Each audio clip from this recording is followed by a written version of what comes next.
If you want to get calm, you breathe like someone who's calm, because your breath is a mirror of your mind.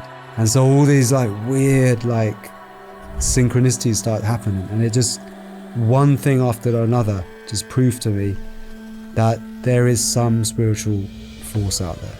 We went super deep, like next level, like full power. If you pause your breath for a long period, it's like pressing pause on reality. They were having almost near-death experiences. Near-death experiences on command. With breath. God stands for gift of desperation. And in my most desperate moment, that's what happened. You know, now I suddenly had the real insight of how to help people heal. And I went from illegal drug dealer to legal drug dealer.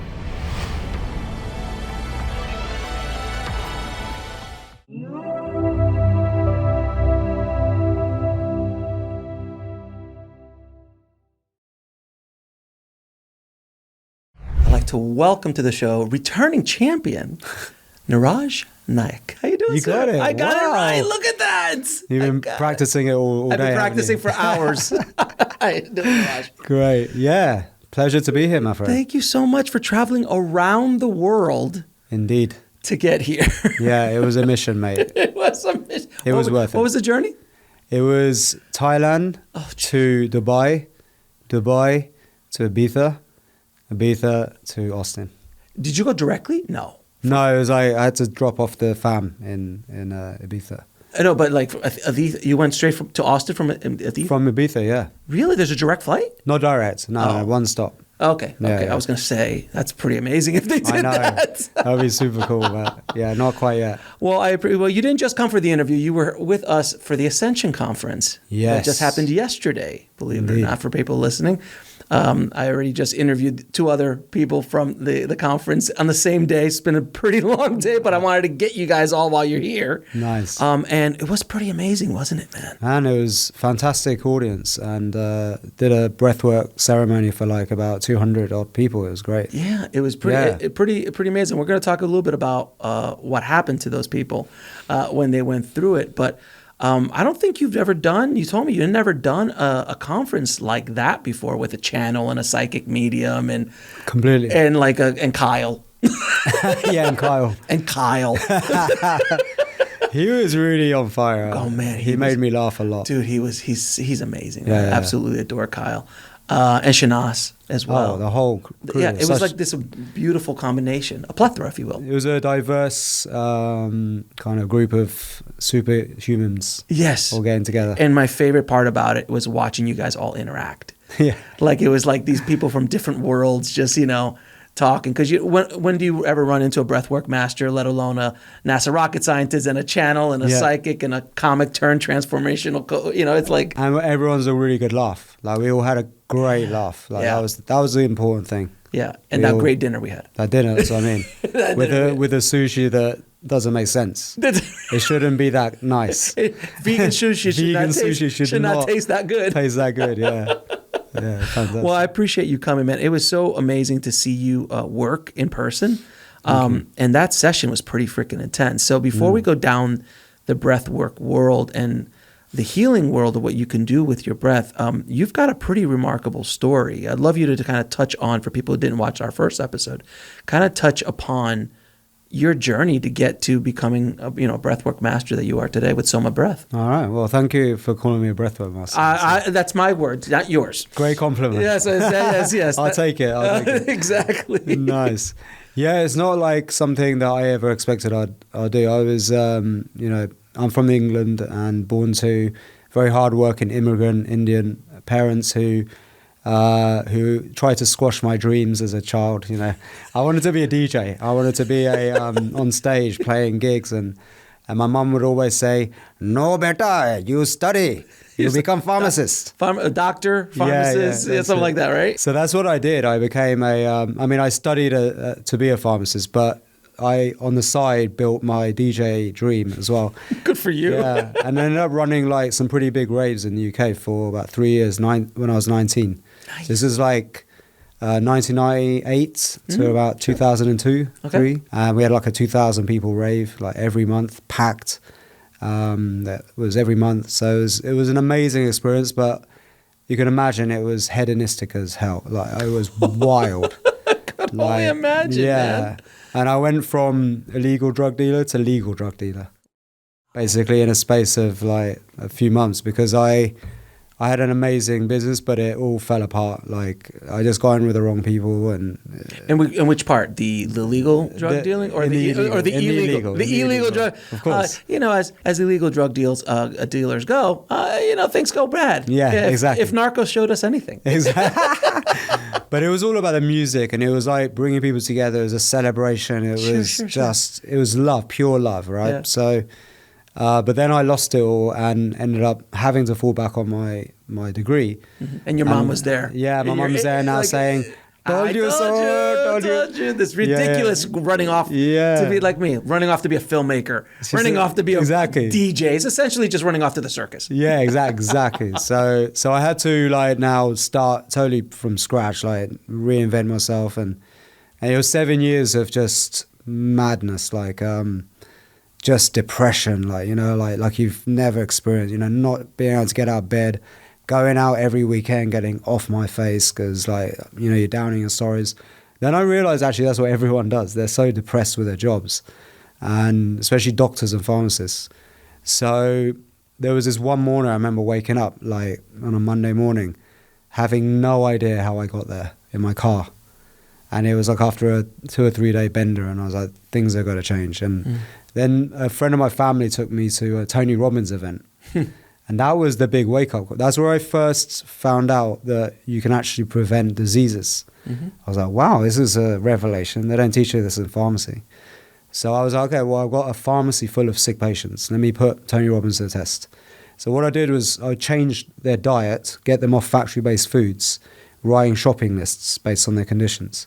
So those who took action and made these just simple recipes got better. I was like, wow. Within a few weeks, I was like having doctors calling me up going, hey, this is great, keep going.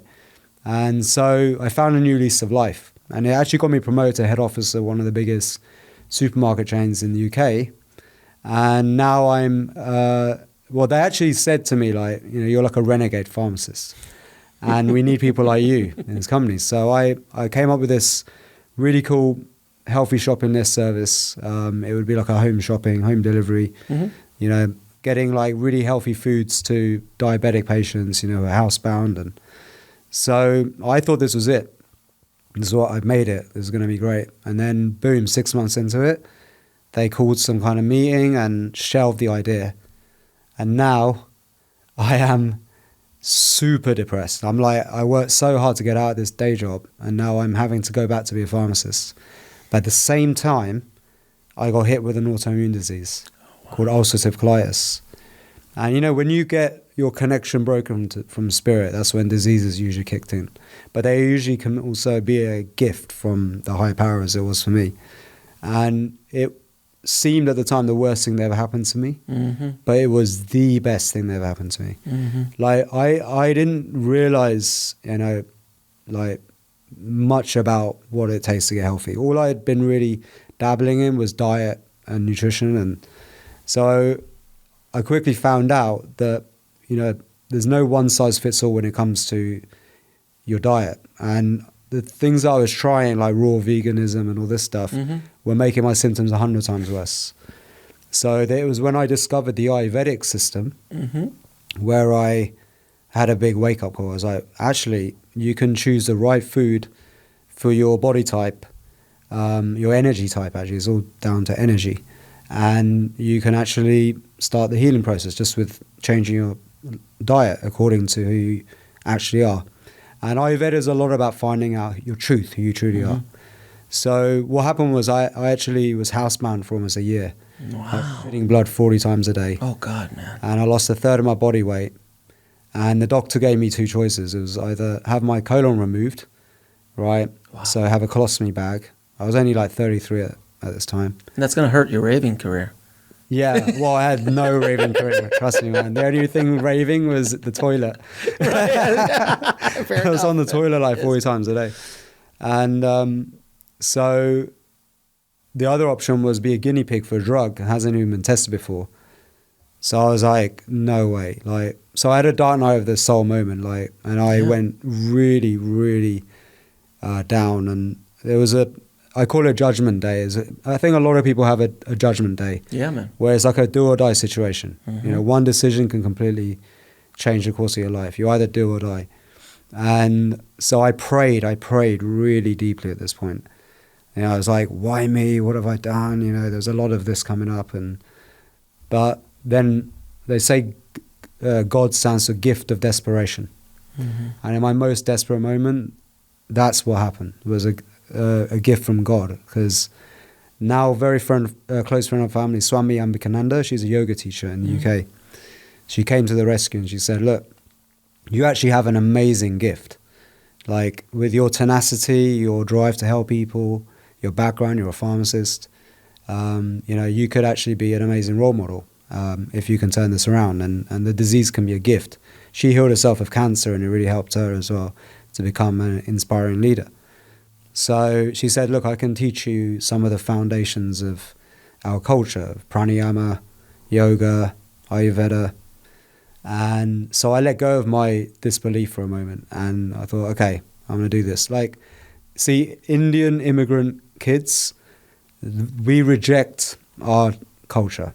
Like, we don't think it's cool. Latinos. Yeah. Same we thing. reject it. You're just like, no, it's not. Yeah, it's not cool, right? It's not cool. Yeah, my kids still don't like to talk Spanish. Oh, there you go. Yeah, right? they do, but they don't like it. They don't like because it. it's Wow. not cool. Ah. But when you're in Spain, it's going to be super cool. Yeah, it'll be very useful when they come to Ibiza to hang out. Yes, yeah. absolutely. Yeah.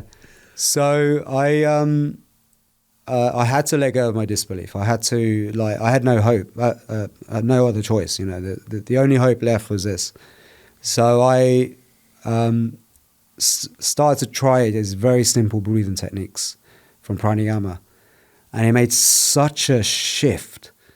Instant. It was like instant pain relief, like instant stress relief. And I was like, wait a minute, I just did this breathing pattern and it made me feel better than most of the medications I've taken. This is crazy. So within a few months, I just went fully down the rabbit hole. I studied as much as I possibly could, went really deep into the Ayurvedic world as well. And then what I realized was, there was this book that came my way called The Power of Your Subconscious Mind by Dr. Joseph Murphy. It was a really good book. He's a pharmacist, but he was also a Christian scientist and studied Tantra and yoga and all these ancient Eastern philosophies. So he married the two together and he came up with this concept of scientific prayers, which is the use of these special mantras that you use. Like my favorite affirmation is I am whole, perfect, strong, loving, harmonious, and happy. And you just say that over and over again in a trance-like state, and like magic happens, right? So I started to get really into the power of the subconscious mind, and I realized is that with the breath, with certain rhythms, right, you can create into very deep trance states. And then I realized that music can be an amazing tool to facilitate the whole process. And then it seems like that other weird carnival thing is going to start creeping back in, isn't it? Yeah. So then Amazing how it works. So then I went full circle. So I was like, wow, I've got a new purpose for music. And then I realized that actually in the Vedas, the Vedic lineage, there's a whole book dedicated just to sound, mantra, music for healing, Nada Yoga. So I went really deep into studying all this and all the ancient rhythms and patterns. And I found my love for music again, making music. So now I'm making therapeutic music rather than the hardcore dance music. Yeah. I still do that though. Yeah. Neon sticks going. Yeah, now we do breath raves. You do breath raves? Yeah, we're known for breath raves. I went from, full on raves to breath raves. And now, of course, those breath raves are called breathe or die. Right, that was our joke. We're going to have t-shirts, breathe or die. Yeah, or breathe and get high. Oh, yeah, exactly. There's another one. Yeah, exactly. Yeah. High on your own supply, sir. High on your own supply, exactly. So I made this my own modality eventually, which is like a combination of guided hypnotic language, which speaks directly to your unconscious mind, with this sequence of rhythmic breathing, pranayama techniques, with holding your breath. And this is the thing. What I realized was the magic in all of this tantric breathing stuff is the breath hold, is your ability to hold your breath. And like the deeper you can hold your breath, longer you can hold your breath for, from around 60 to 90 seconds, around that time, you trigger this state called intermittent hypoxia, which is the lower the normal oxygen level in your blood. And what it does is it basically wakes up like this whole cocktail of feel-good positive hormones, which I say is an acronym for DOSE, D-O-S-E, dopamine, oxytocin, serotonin, endorphins, right? And then deeper and deeper doses, you get your own like version of DMT. So you get these very deep, mystical, altered states of consciousness. And with the right guided affirmation, you can actually totally reprogram the unconscious mind. And what the biggest realization I had was that disease is a result of character, of your core identity becoming disturbed, right? Where you've gone off your life path, and also where your connection to spirit. And if you start identifying as, the world as being hopeless, no hope, there's no hope for humanity, the universe is out to get me, I've sinned so hard in the past that that's why I'm getting all this bad luck. If that's becomes your default state, you're going to get depressed. And if you get depressed, it will affect your breathing and so many different parts of your physiology, and you will end up getting a chronic disease like I did. And the healing happens when you wake up. You have an awakening to your true self. You become suddenly super aware of your past, and you see it in a new lens, a new perception. And when you can look back and see everything as a gift and a blessing, that's the beginning of when transformation happens. And so that's what I did. I had to rewire a lot of the past beliefs I had about God, spirit, reality, why me? And in the end, I was like, thank God me. You know what I mean? Because now I have insight. I have insight of exactly what it takes to get better, which I didn't have as a pharmacist at all. Now I suddenly had the real insight of how to help people heal, because I went through it myself. So in the end, it became the best gift ever, having the disease. So you were saying that these techniques can help reprogram the subconscious mind. What do you mean by that? How's that technically work? Because for anyone listening going, dude, you're breathing and you're reprogramming your subconscious mind, like how the hell is that going to work? Great question, yeah. Basically, look at pranayama firstly like a library or a pharmacy of breathing techniques. So if you want to fix constipation, you can do that. If you want to fix chronic pain, you can do that. Unblock your nose, you can do that. Go to sleep, you can do that. Lower your blood pressure. Get high, you can do that too, right? So there's many different breathing techniques. Then there's sequences of breathing techniques that help strengthen your whole hardware. And imagine that your mind is an operating system and your physical body is the hardware and your nervous system, right? And your mind arises, the software arises because of the hardware. And it also, there's a saying is where is your mind? Never mind. No one quite knows, right? But we have different layers of consciousness, right? That we all exist in.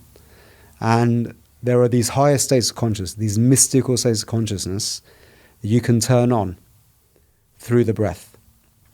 And with breath control techniques, you can get into these psychedelic-like states where you start to see yourself in a whole new lens, just like if you were to take psychedelics.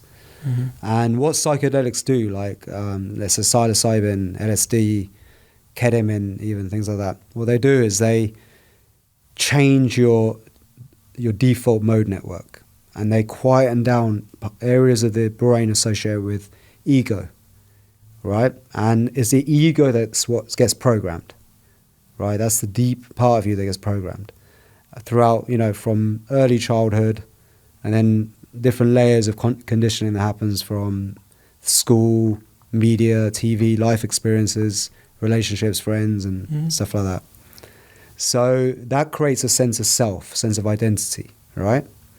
And for some people, it serves them very well. Others, their ego is not serving them, like it for me.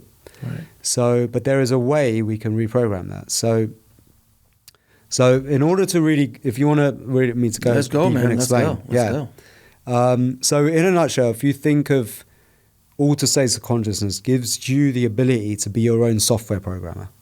Okay. So there is a way to speak to the inner programming, like your inner hardware and software, in a way using guided imagery, like using the right symbolism, metaphor, analogy. You know, a lot of prayers and stories, that religious stories, they use metaphor analogies, and it's a way to speak to the unconscious mind.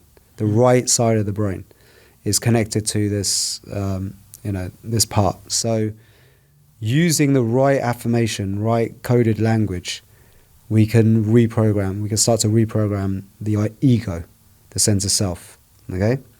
And it begins as well, what it really helps to understand is how we get programmed. Because awareness is key, right? If you have awareness of how the mind works and how we've been programmed and how it creates reality, right? And a reality tunnel, which is the way you see the world, your belief system, your BS, right? Mm-hmm.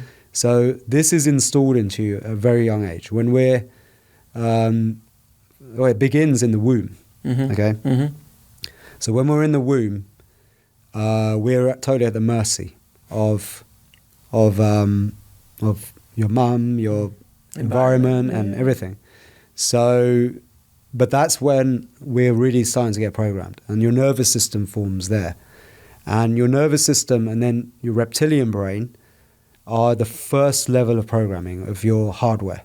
These are hardwired programs. It's like, you know, when you get a computer, you have the logic board. It's the motherboard. It's those chips hardwired in. So they really create a fixed sense of self, of your ego, that can stay with you for most people never shift this part of them. But what this does, this part of you, it creates your sense of what's safe and unsafe. It's your safety filters, right? How you see the world. Do you see the world where the universe is out to get you? Or do you see the world where the universe is pure love and supports everything that you do? This can be shaped by your experience in the womb and then being born, right? The first level after the womb is the birth process itself. Now think about this. How are most people born these days? C-sections. C-sections, or usually in a clinical environment. Oh, completely sterile. Cold, sterile. Yeah. Doctor staring down the canal. That's the first thing you see is this like masked human, and then it's cold. It's cold and horrible, and then you get slapped on the ass. Like you get, the first thing that happens, you get slapped on the ass, and that's what gets the breathing process going. Actually, what happens? Why the doctor slaps you in the bum is because we sometimes don't breathe like straight away. We have to get like forced into breathing because we are actually, being like, we're surviving based on the mother giving you oxygen. So now we have to fend for ourselves. And the first thing we do is when we take a deep breath in, right? And sometimes we hold it in. And that's why the doctor slaps your bum, to get the breathing going, the exhale, right?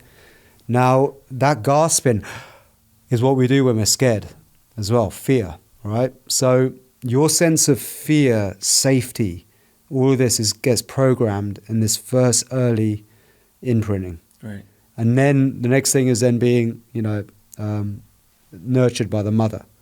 So if there's any trauma here, right, in the process of being born and then breastfed by the mother, it can really program you to have like a worldview where you don't trust a lot, or you have serious anxiety about the future, and your mind may be full of worry, right?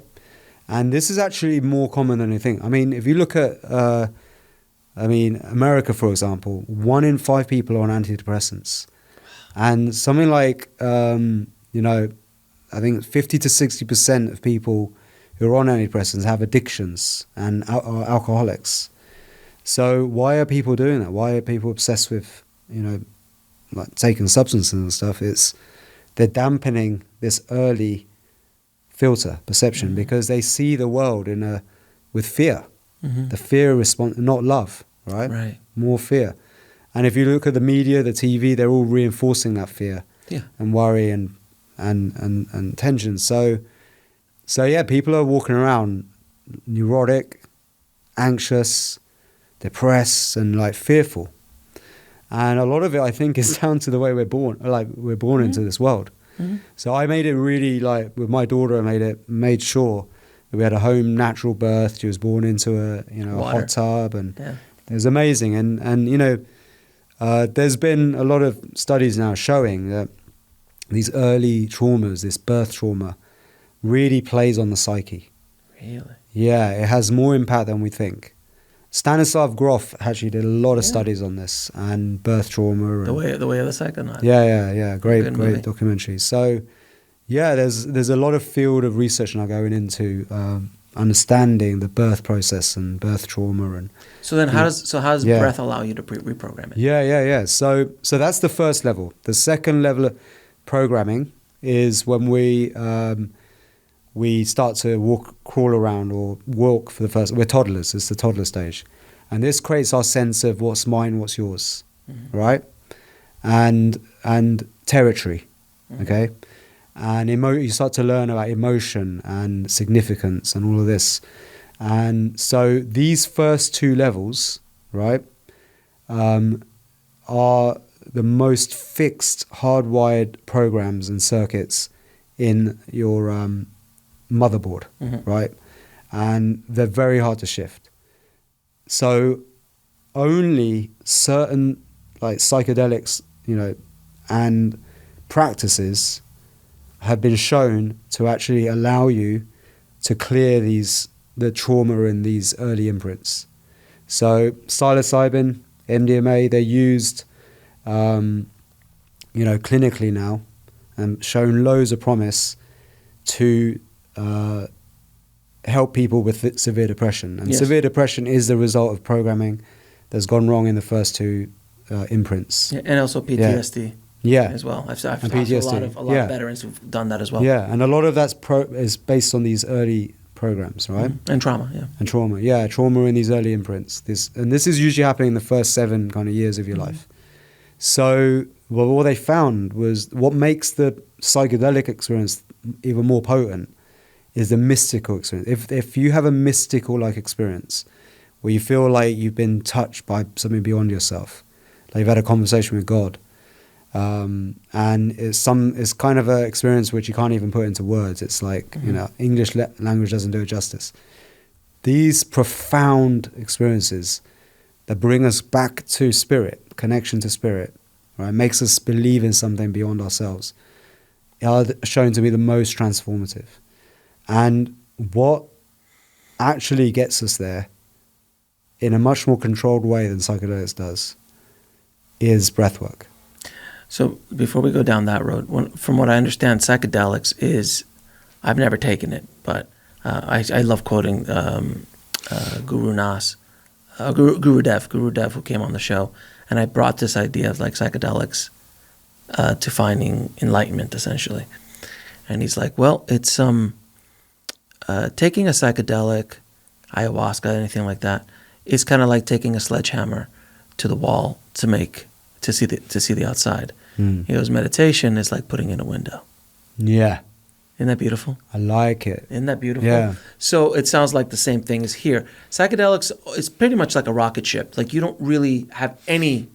It's a runaway train. There's no control, no nothing. You need a good therapist to do it. Yeah, and you need someone to kind of like guide you through it. Yeah.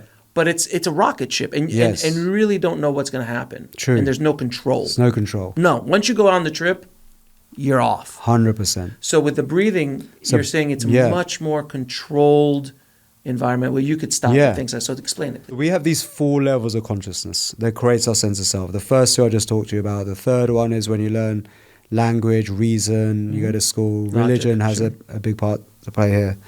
And then the 4th one is when you go through puberty and have orgasms and Fun times. yeah, oxytocin. Oxytocin changes neuroplasticity more than any other substance. And where do you get oxytocin? So actually, when you're in the mother's womb and then when you're born, that first hit of connection with your mum, massive amounts of oxytocin. In fact, oxytocin is what induces labor in the first place. That's why they give it sometimes to induce labor, like as an injection. Right. But we naturally do, you know. So, but women make the most of it when it's the bonding hormone, right? But it's also what turns on neuroplasticity, changes the brain, okay, faster than anything else. In fact, if you want to like change your brain, like and neurology, You're hardwired. yeah, like you want to like if you're into law of attraction and manifesting, do it after 20 orgasms in a row, right? That's the ultimate state of being. Sir, I've lived on this earth many days, and I've never had 20 orgasms in one day, sir. I think I've tried, especially when I was a teenager. Yeah, or do breathwork. So okay, tell me. yeah, so with breathwork we can like just rhythmic breathing in a rhythm, perfect rhythm. And if we do it together in unison with each other, Yeah. you produce oxytocin. It creates rapport, a bond. And it's a social hormone. It's like it creates connection, oxytocin. Okay.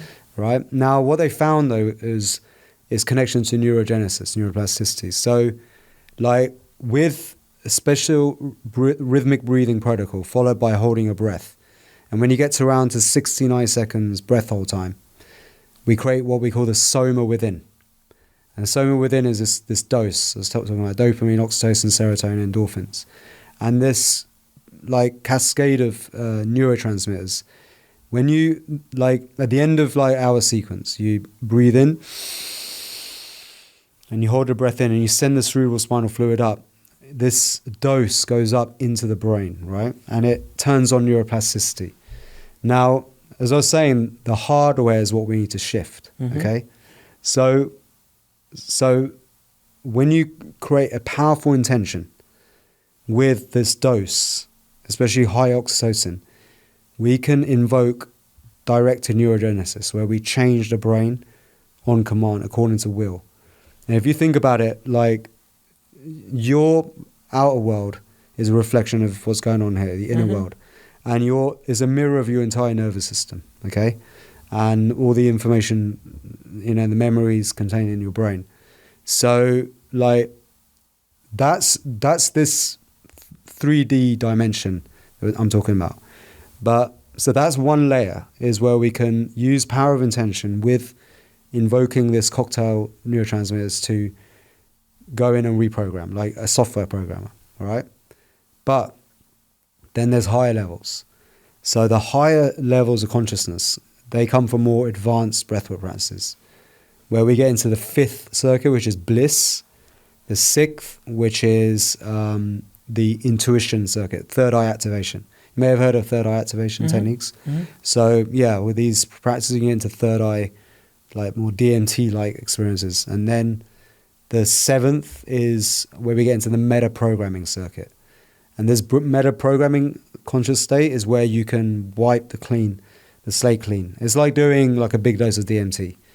So we can tap into these conscious states. And then the 8th is like doing ketamine, which is you go into non-local states of consciousness. Like astral realm? Or? Yeah, astral realms. And so the 7th is where you have you start to tap into the collective consciousness of everything that exists. Carl Jung talks about this, the collective consciousness, where you get divine downloads. And, you know, like as an artist, you know, they kind of naturally tune in. As a musician, I tune into the ether all the time.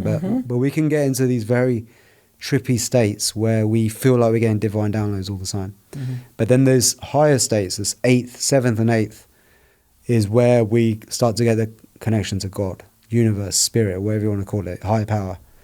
And you can tap into a source of healing, like energy that's from something beyond yourself that helps to clear you of all the negativity that you've built up over time.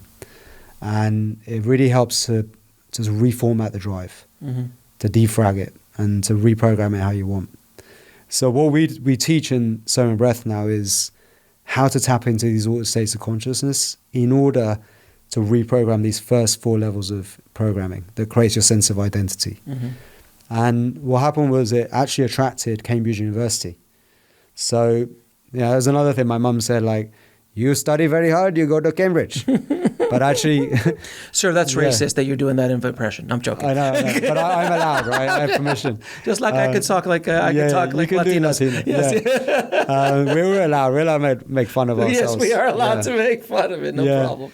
So they came and they did a study on my 21-day awakening journey. The 21-day awakening journey is designed in 21 days, step by step, to take you through all these higher states of consciousness to the non-local one at the end, where you safely, and it's all guided through an instructor, get into these super cosmic conscious states, which allows you to wipe the slate clean, right? Reprogram yourself, and to really learn about who you truly are, and to step back into your truth, and to really start to live life based on your truth rather than some false belief system that's been built up over time, which made you sick in the first place.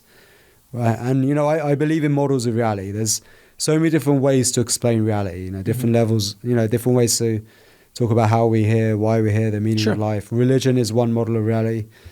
I like the simulation theory that, you know, this is a game, there's a spirit. Yeah. And so the breath, in my opinion, is the remote control for your mind, body, and spirit. And when you understand the breath code and how to use it, you can start to hack reality.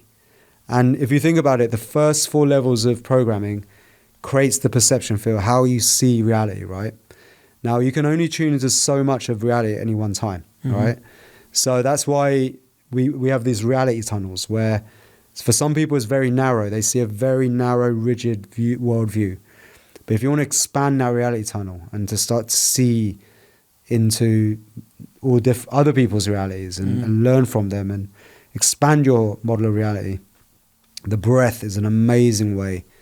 It's like a code, it's a hack, it's like a cheat sheet for getting into these super heightened states of consciousness, which gives you that insight. And it allows you to start to reprogram the perception filters.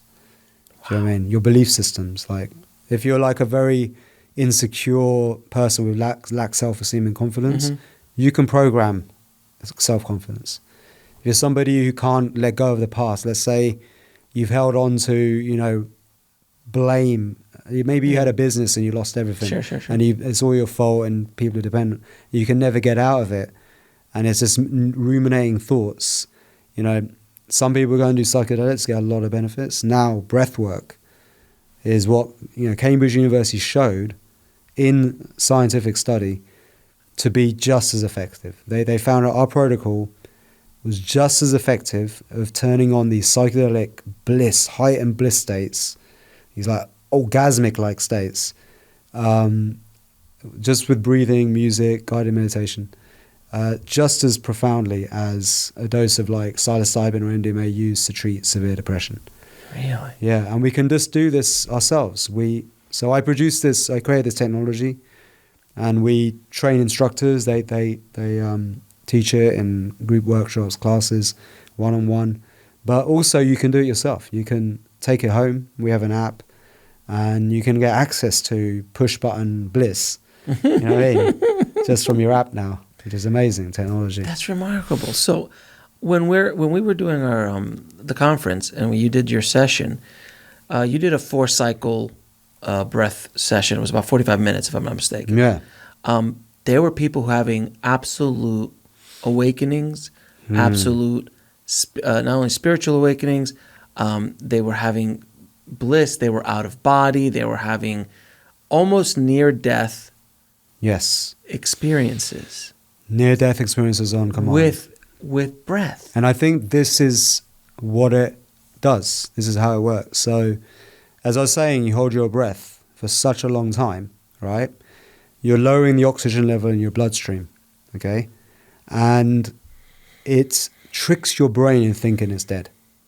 That's how it works. Like, so there's two ways of doing this. So the holotropic breath work, which Stanislav Grof made very famous, involves a lot of hyperventilation, like an hour, 2 hours of just fast breathing. I did it for 40 minutes. And how was that? Intense, Holy right? crap. Yeah. I did it for 40 minutes, just breathing out of my mouth. It was all mouth. Yeah. All mouth. Really heavy. Like, Yeah. for 40 minutes. Yeah. Guided. Someone was guiding me through it. And they were creating the beat, so you would stay in rhythm and all that stuff. And all of a sudden, I started to feel like the energy of I had my body, I was laying on the floor and my body was like that. I started feeling like my energy just started to roll in to my body. My hands and arms started to go cold.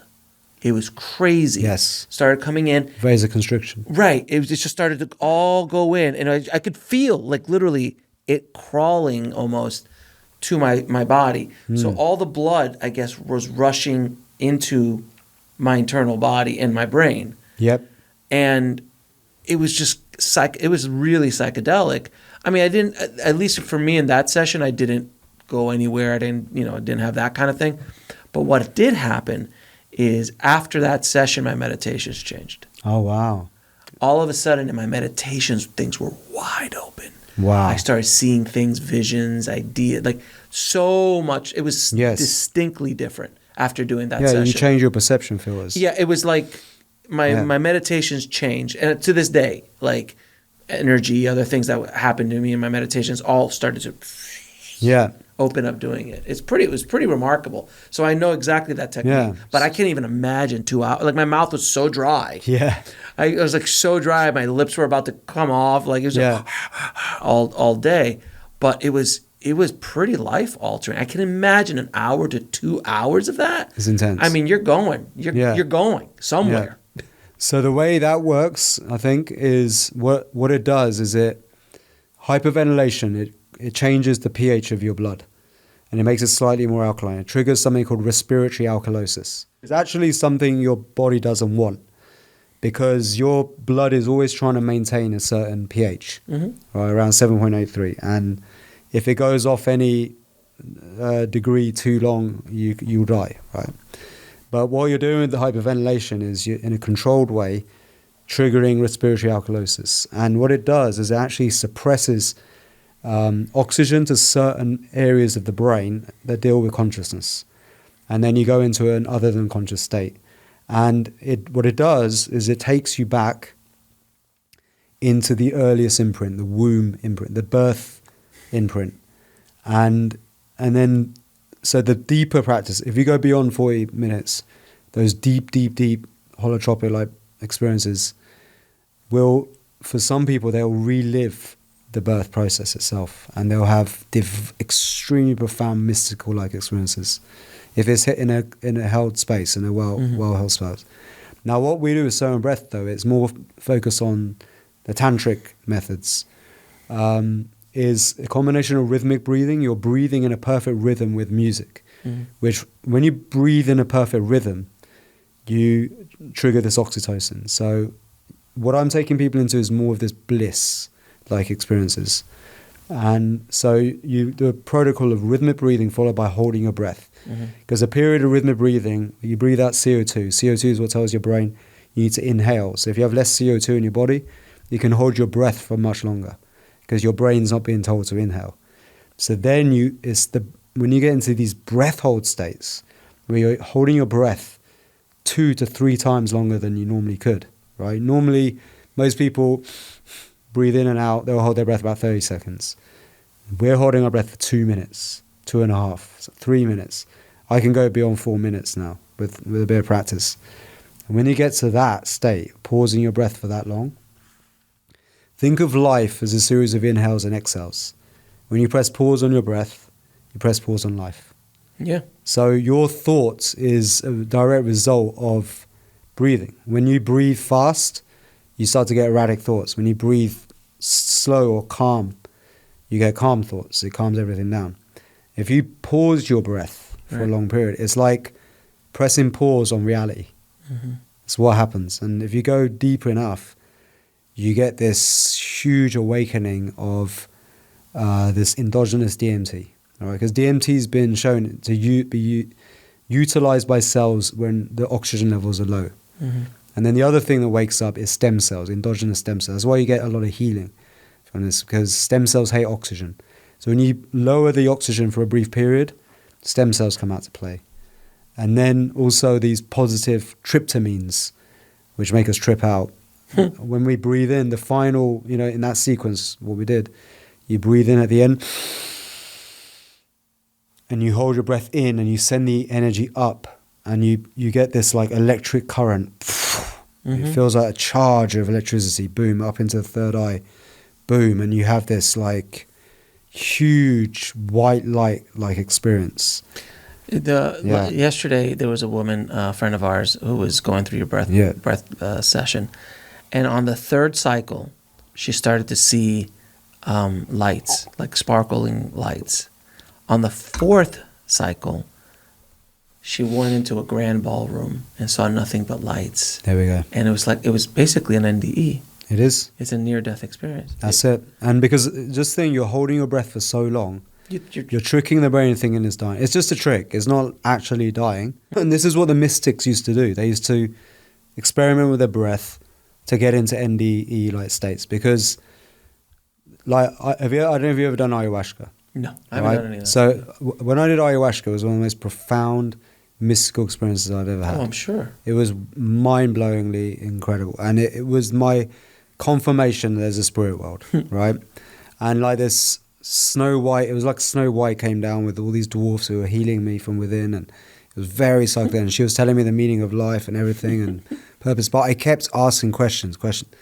And it's like you become the observer and you see this conversation going on between your ego and this entity.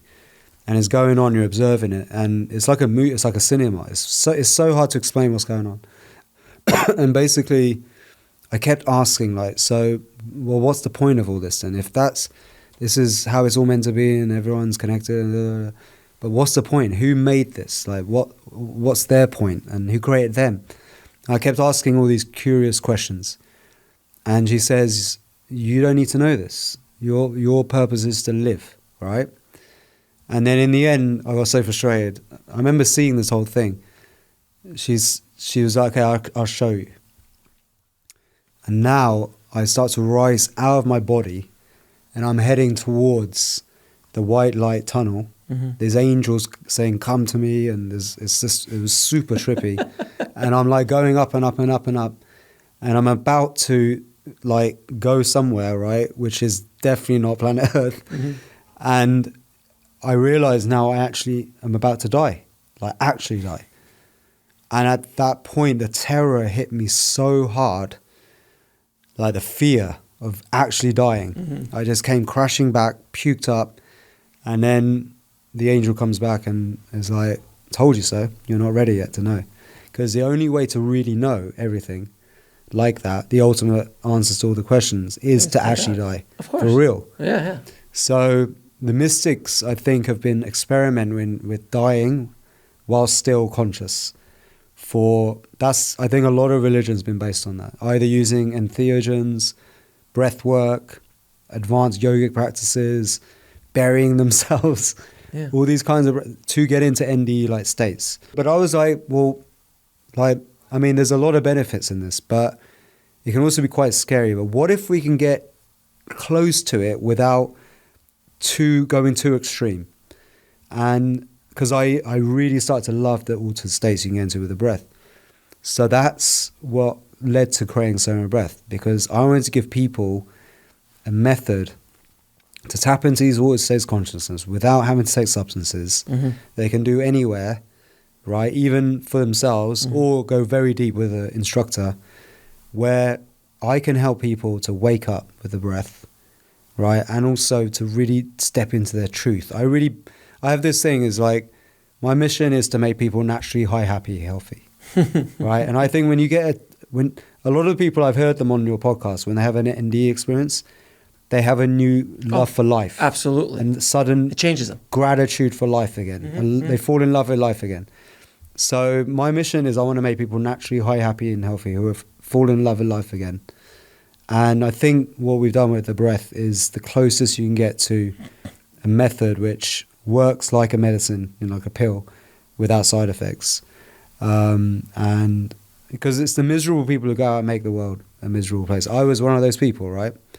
And so anything we can do to help people to be naturally happy, right? To step into their truth, to live by their actual truth, the better. And so that's the mission I'm on now. So this near-death experience that you can, near-death-like experience, essentially you're being able to trigger an NDE at will, essentially. Yeah. You're going to have an NDE every day. I mean, would you recommend that? Not probably. I think, so I don't recommend, like it's like doing any psychedelics. You're not going to do every day. Heroic dose of mushrooms every day, right? Once a week, once a month. Yeah. So there's advanced breath practices that are like doing a heroic dose of mushrooms or ayahuasca. Now that's for special ceremonies. We make these very mystical like experience ceremonies that I do at my retreats where people they feel like they've had a conversation with God. Yeah. Super profound experiences. But that's reserved for that experience. And, the mystical experience has been shown in various studies now, is confirmed to be the most transformative. If you have a mystical-like experience, it's usually what lasts the most in terms of transformation. So I wanted to make something that's kind of an intermediate step. So we have a pharmacy of techniques, but we also have these more intermediate-like sessions that, this is what Cambridge showed, in 22 minutes, we can get the same insights and create a mystical like experience, right, as a dose of like psilocybin or MDMA, just in 22-minute breath protocol. But at the end of it, you're great. You can go on and get on with your day. Right. In fact, you'll be more productive, more focused, hangovers. More creative. No hangovers. That's it. So are there any dangers or warnings before doing this kind of breath work? Because it seems like it's intense.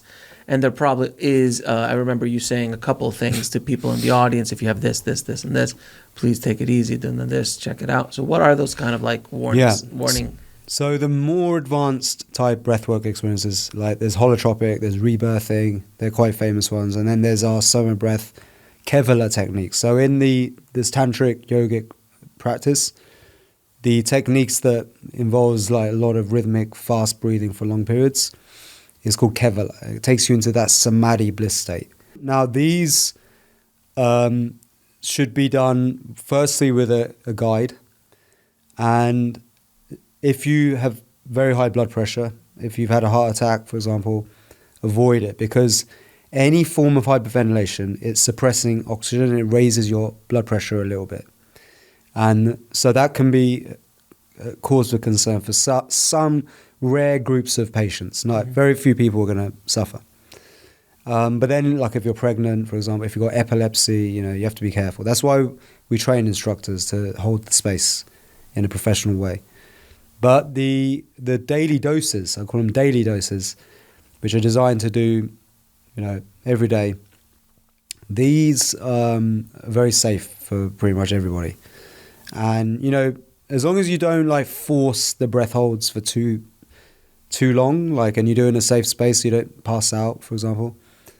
Most people, if you've got a pair of lungs and a beating heart, you can do it. You can. But if you're pregnant, take it easy. Pregnant, take it easy. But even that, like doctors have argued with me saying actually we shouldn't contraindicate pregnancy because actually the baby in the womb is in a very low oxygen environment. Sure, the oxygen level is extremely low there. Right. So the baby doesn't get harmed really. It's more for the mum. Interesting. Yeah. So with the near-death experience, and the psychedelic experiences, what's the most incredible stories you've kind of come across on the mystical side of things? So there's been a few moments that have been like proof points to me, where I know something like spirit, something higher has come into our presence. So one of the first times was with my close friend Wim Hof. Yes, and it was at his house. Yeah. So I made the music to the Wim Hof method, And I remember like was telling him, I was telling my friend about the Soma legend, the legend of Soma, which is actually where all this stuff comes from. So in the Rig Veda, 1,000 years ago, there was this legend about this substance, entheogen, called Soma. Nobody knows quite what it was. It was ayahuasca or mushrooms or cannabis or whatever. But the Soma runs out, and the gods freak out because they're all addicted, because it makes you immortal, taking this stuff. So they all freak out. So they're like, we have to figure out how to create from within. And that creating the Soma from within was the origin of Tantric Yoga. So that's why, hence the name Soma Breath, because it's the breath method of creating the Soma from within, right? So I was talking all about this, and then I stepped out into Wim's garden, and suddenly I saw for the first time Amanita, the red and white toadstool mushrooms, growing all over his garden. I was like, what's going on? This just suddenly appeared, and we were just talking about Soma, because one of the big theories of what's the original Soma is Amanita. So, you know, the famous red, white toadstools in all the fairy tales and all that. Yeah. So I grabbed one. I was like, me and Wim, we got to do it.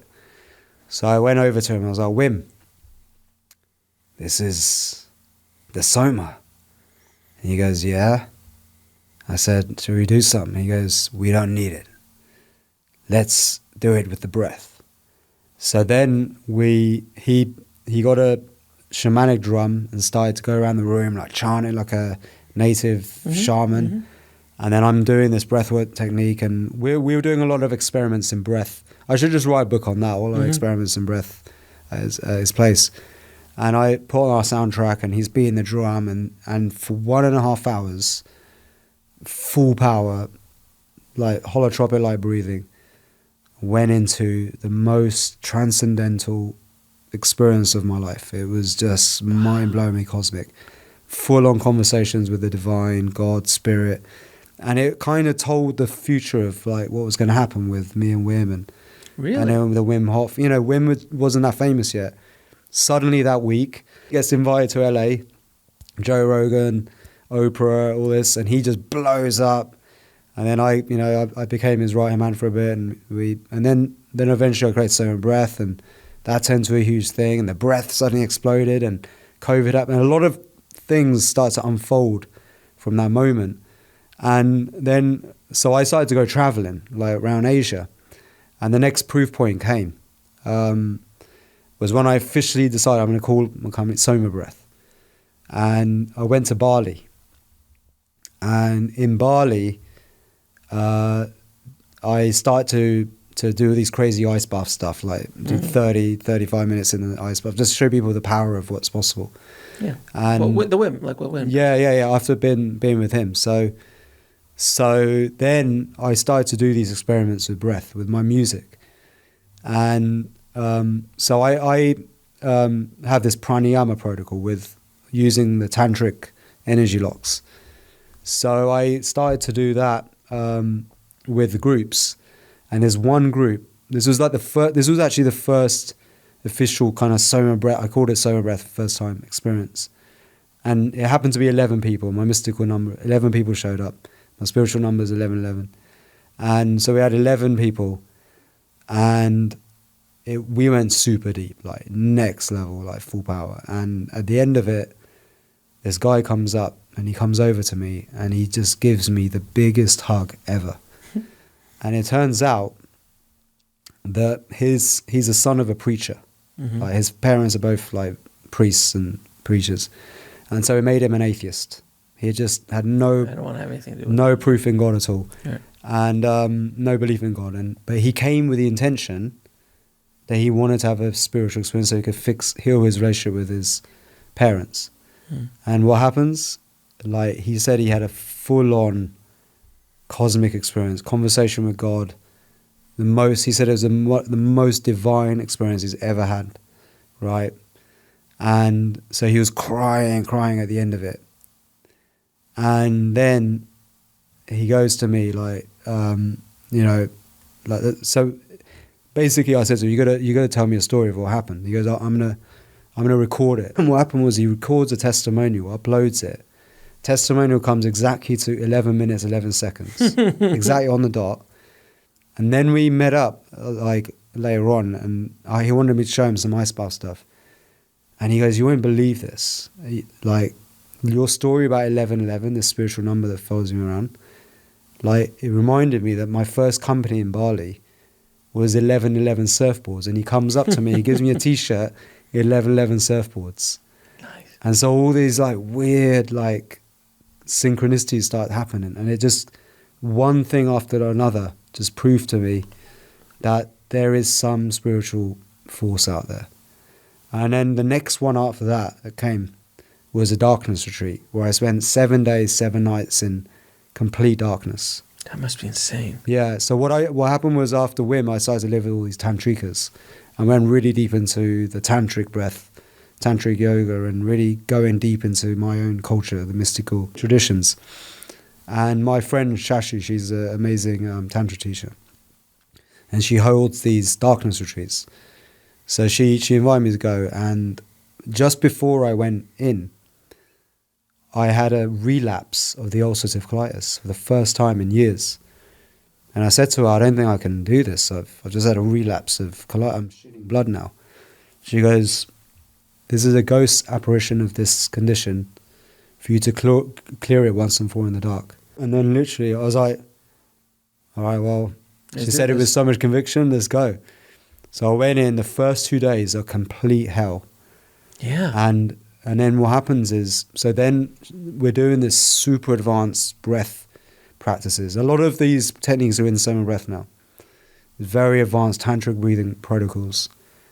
And in 2 to 3 days in the dark, your brain thinks it's dying. You have an NDE. Of course. You have like an NDE, and it's such high amounts of melatonin you're producing and tryptamines, that you start to really lucid dream and hallucinate and go into these altered states, and your life starts to unfold in front of you, just like like people have an NDE. Life review.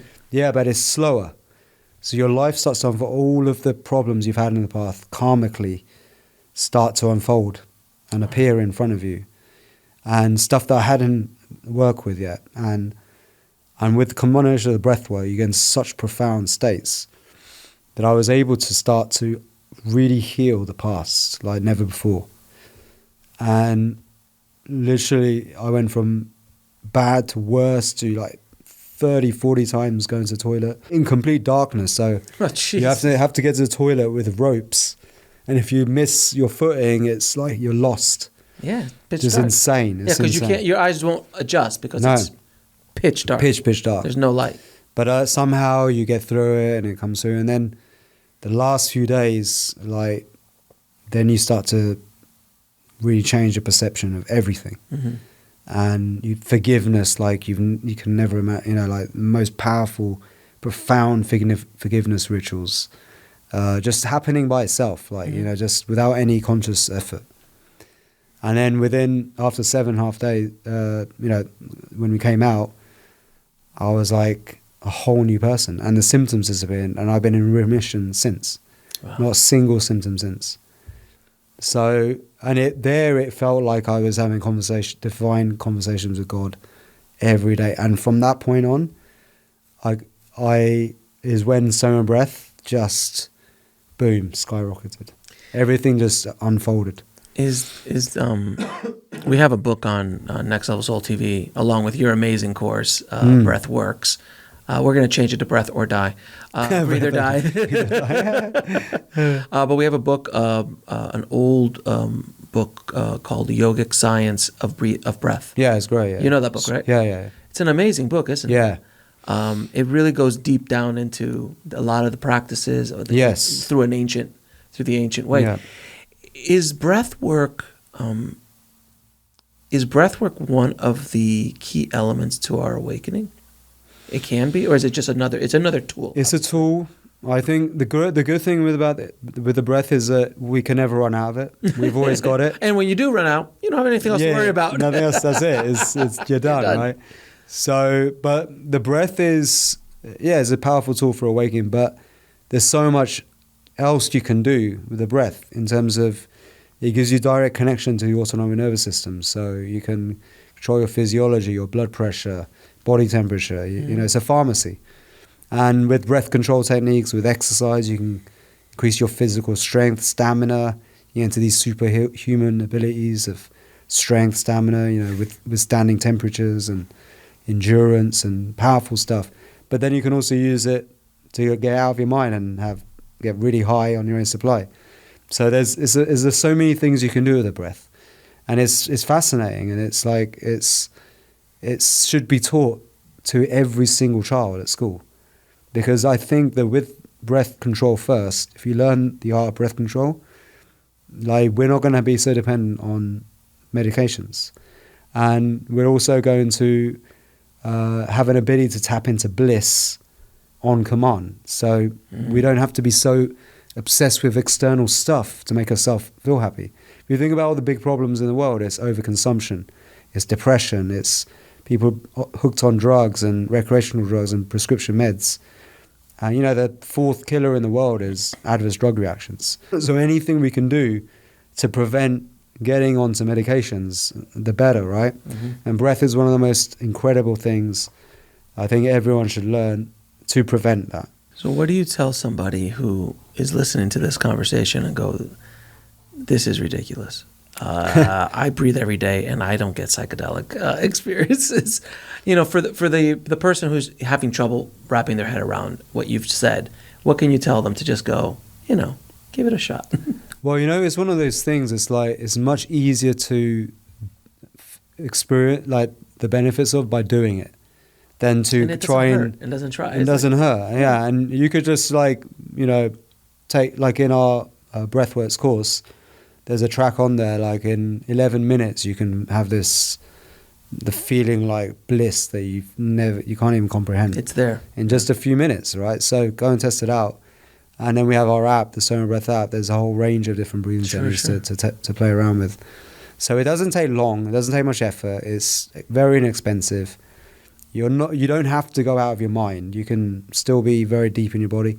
If you love meditation, then breath takes meditation to another level. It does. It makes it easier. It makes it more of something that you look forward to doing.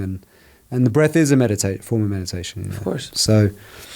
So yeah, and the science is out there. Like, look at our studies with Cambridge. Check out the papers. Do your own research. There's so much amazing like knowledge out there that already exists. You know, there's so much studies on just the breath on blood pressure, for example. Well, I saw you last time when you were on the show. You actually put your heart monitor on, and you brought your heart rate down to like in the 30s. It's my little party trick. Yeah, it's a party trick. Almost broke your machine. Yeah, you were just like you just did it like on demand. Yeah, it was pretty crazy. That just shows you how we can calm down on command. Yeah. Without taking pills. So what do they say when you're really excited or you need to calm down? What do you do?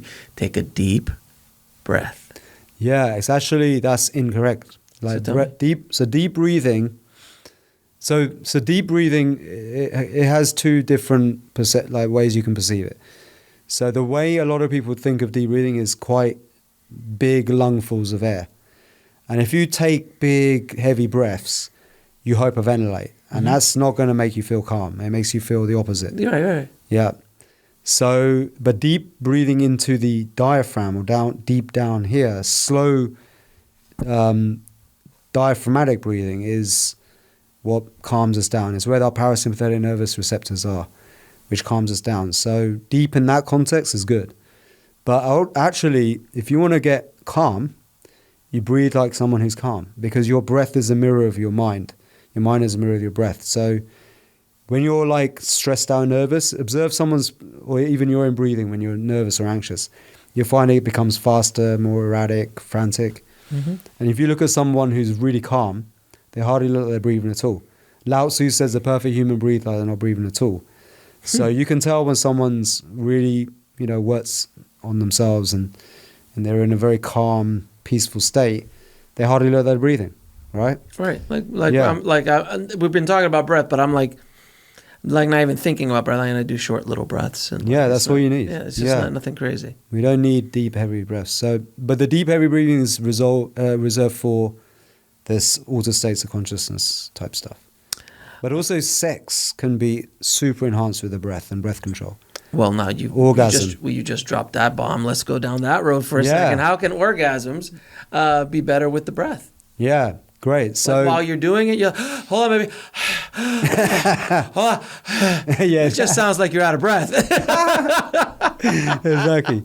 But so when we make a physiological sight, like a that blissful down, right? So I call it the bliss pump. When we breathe in through our sphincter and contract up the sphincter and let go, and we do that over and over, it's like almost like a simulating sex. And that's what starts to wake up the dopamine, oxytocin, serotonin, endorphins, that dose, right? Now, with love, like tantric lovemaking, when you are like eye to eye with your partner and you breathe slow rhythmic breaths together, very slow, connected to the eyes, you produce massive amounts of oxytocin. And your heart just warms it. You get filled with love. So rather than this wham bam thank you ma'am type sex, we're extending the whole process of lovemaking. And so it starts with slow rhythmic breathing, just very conscious connected breathing into someone's eyes, making a connection. The heart rhythms sync up. And you get into this coherent state with the cello, and it produces incredible amounts of this love hormone, oxytocin. So it starts like that. And then, so there's stuff with the breath that I haven't even shared yet about the left nostril, right nostril. We'll go into the course. We'll go into the course. We'll go into the course, yeah. So what you need to do is your hemispheres for men, your right nostril needs to be more dominant than your left. There's ways to switch it. And for women, the left nostril needs to be more dominant than right. And then you create complete polarity between Shiva Shakti, right? Because the right nostril is the left brain is your sympathetic nervous system. Your left nostril, your right brain is connected to your right brain, is your parasympathetic nervous system, the feminine brain. So the women need to be in their feminine, the men need to be in their masculine, and then you have this polar connection. So you do this rhythmic breathing, you're in this divine connection, in polarity, and then you build up the rhythm. And what the idea is that when you get to that moment of orgasm, the man should be like Shiva, very still, okay? The woman should be on top. And you breathe in, and you hold your breath in. Hold your breath in, contracting up the sphincter whilst the woman's slow moving up and down. She can be breathing, but you're holding your breath. And the longer and longer you can hold your breath, the more you get into this cosmic bliss state. And as I said, it's the soma within. When we get to 60 to 90 second breath holds, with that raise of the orgasmic feeling, the oxytocin, all of those feel-good transmitters, we get into these cosmic conscious states. It's like better than psychedelics. It's mind-blowing. And when you both do it together at the same intention, the same vision of the reality you want to create together as a couple, that conscious connection, that bond through the oxytocin, it changes the brain to match the reality that you want to manifest. And that is the process of sex magic. Wow. This is a sex magic ritual. So you do protocol of rhythmic breathing, slow rhythmic breathing, faster, and then like making these physiological sounds and sighs, blissful tones, and then holding the man holds the breath on the inhale. And this prolonged no breath state at the moment of orgasm, if you can hold that orgasmic state for like 10 minutes, 20 minutes, 30 minutes, 40 minutes, the longer you can hold it, the more and more you go into cosmic consciousness.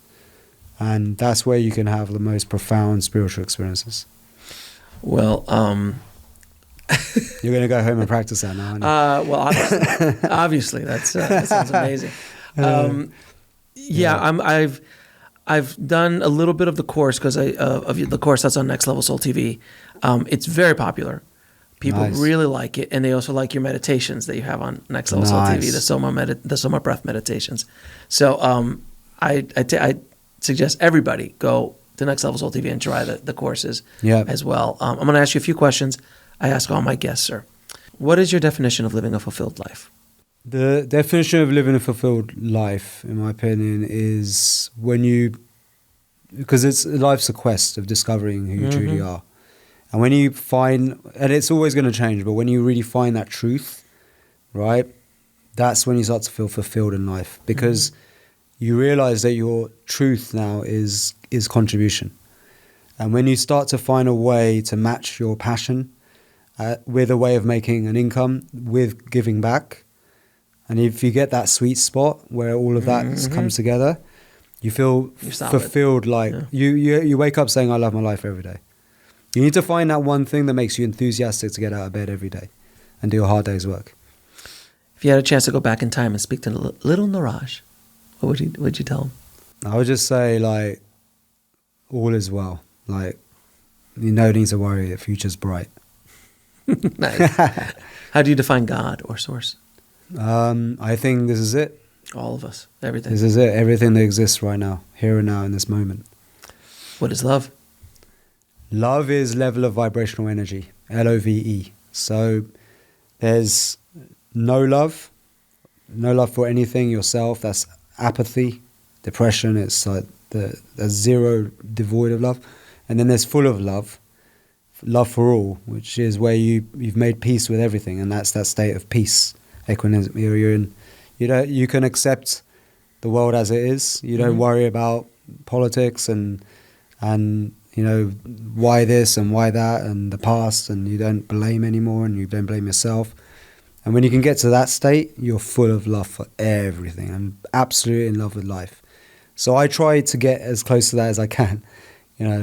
I try to operate at that place of joy, like find something to really enjoy every day. And like having a family, having a baby, like having a daughter, just seeing that connection and having a loving partner and striving for that and falling in love with someone. And that to me is what life's about now, is like really just enjoying family, because you can get everything you need from that. If you could ask God or source one question, what would it be? Maybe I wouldn't. You wouldn't ask him anything? I like the surprises. Okay, fair enough. I'm always asking something, whether you call it God or higher power or anything.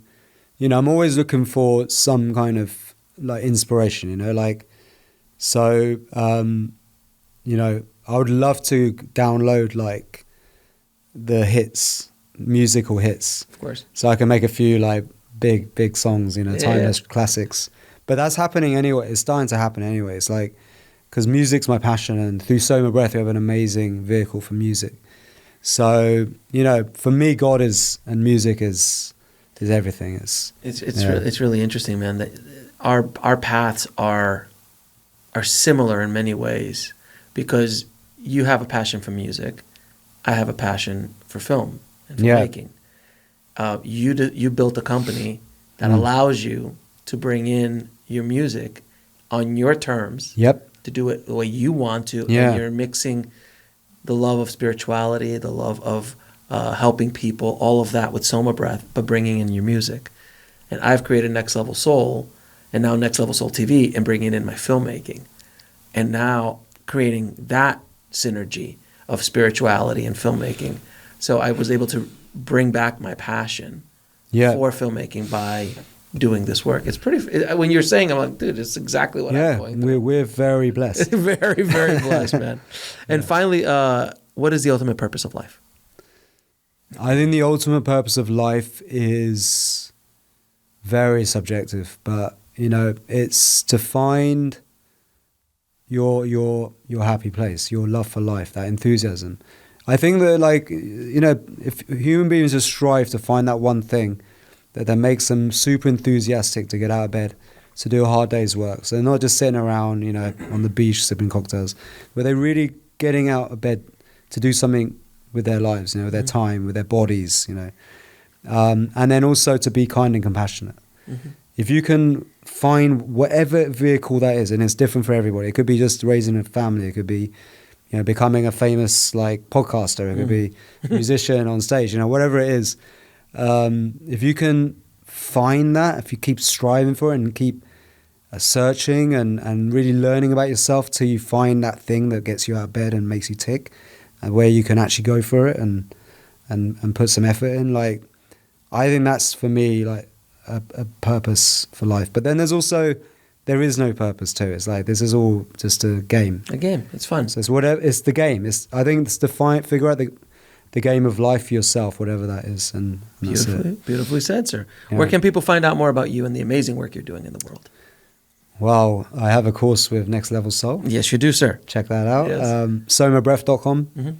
And our app. We have the Soma Breath app, and Yeah, it's pretty badass. it's got amazing healthy ass. Yes, a healthy ass. It's pretty bad healthy ass. Yeah, pretty good healthy ass. Yeah, and we have a whole range of different techniques on there that you can take. It's a rabbit hole. But we really want more instructors. Like we want to, like, you know, change the healthcare system and the mental health as well of the world. So we need Soma Breath instructors. We want to attract more doctors, more lawyers, more accountants, more professionals who are miserable, hate their lives.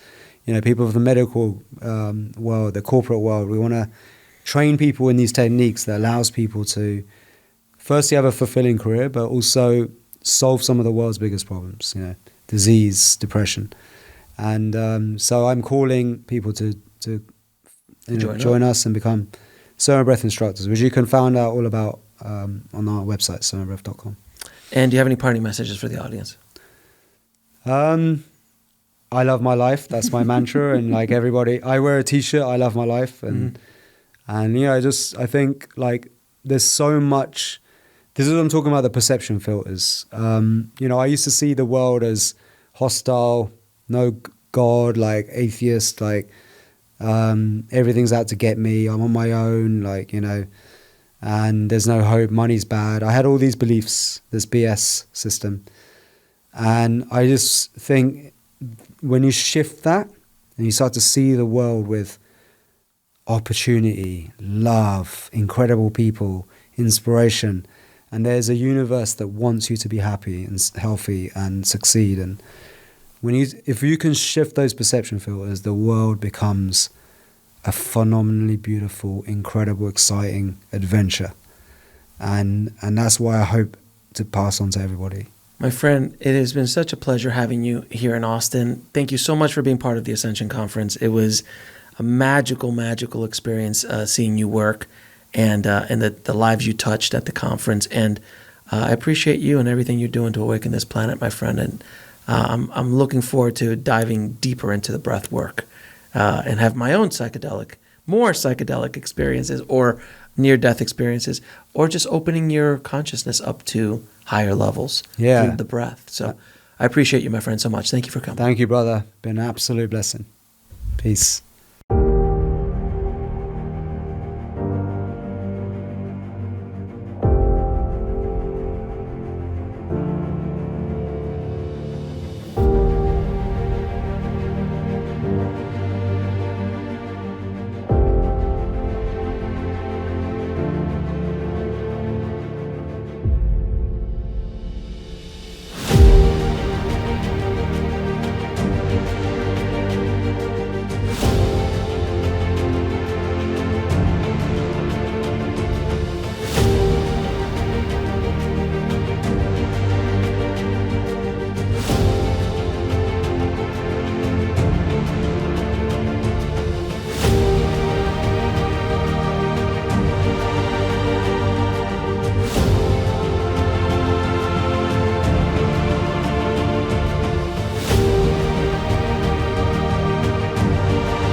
Thanks for watching.